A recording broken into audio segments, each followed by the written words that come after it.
So there's this interesting question. Why didn't Jesus appear to the Buddhists or Vishnu to the Aztecs? If there really was a single overarching divine reality, a single metaphysical reality all over the world, why do we see so many different kinds of religions and different cosmologies? Why do we have this fragmentation? This is something that the psychologist William James wrote about in his book, The Variety of Religious Experience.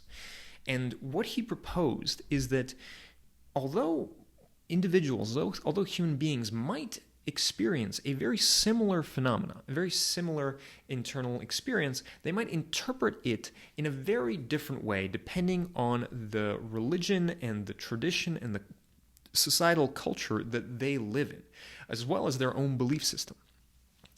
And this is something that happens in everyday reality too, not just with spiritual experience, but with everyday experience. The same news event can be interpreted by two people in vastly different ways, depending on their political orientation, depending on, their personal life experience and what they think is going on in the world.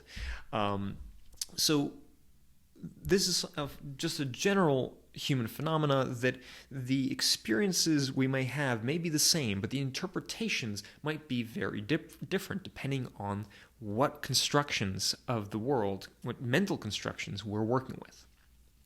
So bringing it back to spirituality, for example, if you have a modern Egyptian who is most likely a Muslim, if they have a near-death experience, this person might come back from it and say, hey, I just met the angel Gabriel at the doors of the afterlife, and this is what happened to me.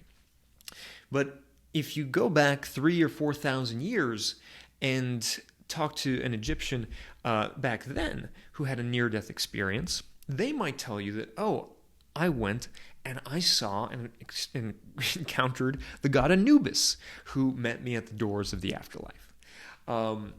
So the same experience can be interpreted in very different ways depending on a person's religious understanding of the world, metaphysical understanding, the narratives that basically that person's culture has about the world, and also that person's individual understanding, the narratives that they themselves have created, which oftentimes is slightly different or maybe even very different from the dominant narrative in the culture they live in. So,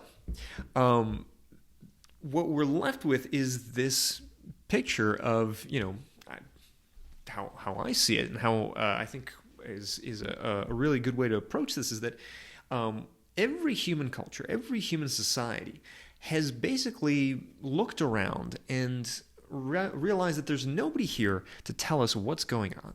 There's nobody here to explain this cosmos. And so as human beings that are driven to construct and create meaning as social creatures with a brain that is capable of doing that, we try and create meaning and narratives to explain this cosmos, to explain our existence, to explain what this all signifies.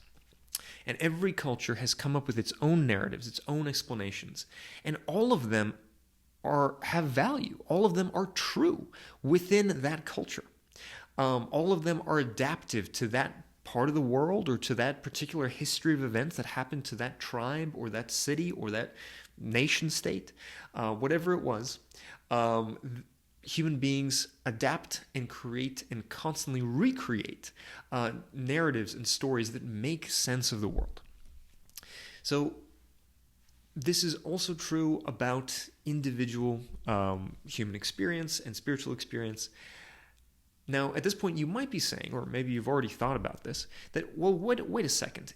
Doesn't there seem to be certain kind of parallels, certain kind of repeating themes and motifs across the world?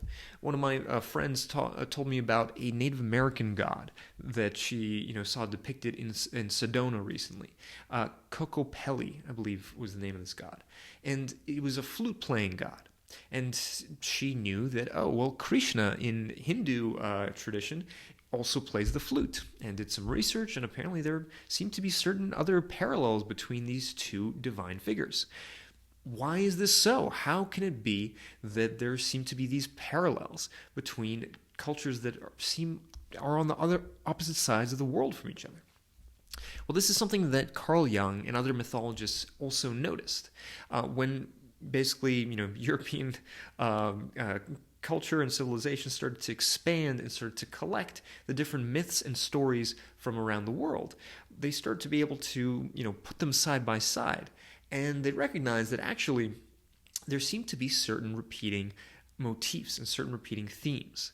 Carl Jung called these archetypes. These are primordial types. And the idea is that it seems to be that there are repeating themes that that individuals and cultures have in common, such as the notion of an afterlife. That, okay, you've seen somebody your whole life, they die, and what happens to them? They can't just go away. Like, to make sense of this, we again and again and again have created different afterlives, different concepts of what can happen after we die. Similarly, we have archetypes about, unexplainable forces and phenomena, things that seem to move out of the corners of our eyes. And also, we have a concept of what is the thing, the entity, the power that has started not just our lives, but also the lives of the whole world. Who made this? As human beings, it makes sense. We are creators. We're tool makers. Everything seems to be made with intention, and yet there's nobody around to do it. So there must be some kind of creator, some kind of origin. Now, it's not quite so simple as this. Some traditions see a cyclical kind of reality and not just a single point of inception. And other traditions don't even really worry too much about who started all of this. They're just concerned with other things. So what we see is that there are these parallels, there are these repeating themes, but even these themes are not necessarily universal. And what I think might be going on here is that these archetypal ideas of how things work, they can spread in one of two ways. One is horizontal. One culture meets another, and they pass on their ideas intermix, and it becomes kind of a meme that gets passed on. Just like the dying and resurrecting god was, the Egyptian Osiris went through that pattern, and this is something that got spread and possibly was the seedling of the Jesus myth of the dying and the resurrecting God. And there are many, many other kind of instances of this that we can point to. But it could also be that instead of kind of passing these archetypes and these ideas about what the world is like horizontally, we can also basically reinvent them independently in different cultures in different times. And this is something that I think speaks to this notion of the flute playing God that my friend brought up. The key element here, I think, is not that they're both flute-playing gods, they must be the same flute-playing god. It's that there are flutes across the world. Music is a gateway to altered states of consciousness. Music is a gateway to the sacred. So it would make sense that, the flute becomes an instrument of that, a symbol in the hands of a particular deity. A deity which, not surprisingly, also looks human and looks most likely like a human man. We like to think that the gods have created us in their image. In reality, we have created the gods in our own image, and we give them the things, the swords, the flutes, the trappings of human beings and human tools. So it makes, to me at least, a lot more sense that instead of an overarching divine reality that everyone, should be experiencing simultaneously and in the same way, it makes more sense to see the diversity and fragmentation of our concepts of the cosmos and see, instead of really this is a reflection of ourselves. when we look at the kind of scrying mirror of the universe, that what we see in reflected is not necessarily the truths of the universe, but really it's the truths of ourselves, the truths of our own psyche, the truths of human experience in this mysterious world that we have to learn how to deal with and make sense of. So to kind of bring this to a close, if you experience something different or the same as somebody else and come away with a different interpretation, hold it lightly. I think that even the secular or agnostic perspective that I've presented, it doesn't necessarily mean that this is exactly what's going on. It could very well be that there are phenomena outside of our current understanding of the laws of physics or the laws or the phenomena of consciousness itself that we don't yet understand. And it could very well be that there are parallels. These parallels are more than just happenstance or more than just societally passed on. But I think that much, if not all, of spiritual and religious experience can be explained through these mechanisms.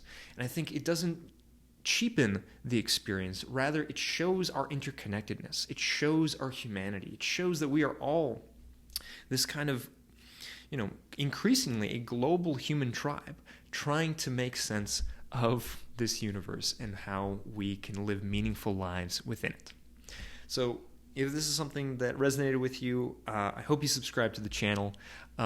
If you would like to talk more about stuff like this, I have a community that I'm putting together where we talk about spiritual psychology, about these themes in a secular and agnostic space. So if that's something that's interesting to you, go ahead and find the links in the description, and I hope to see you in the next video.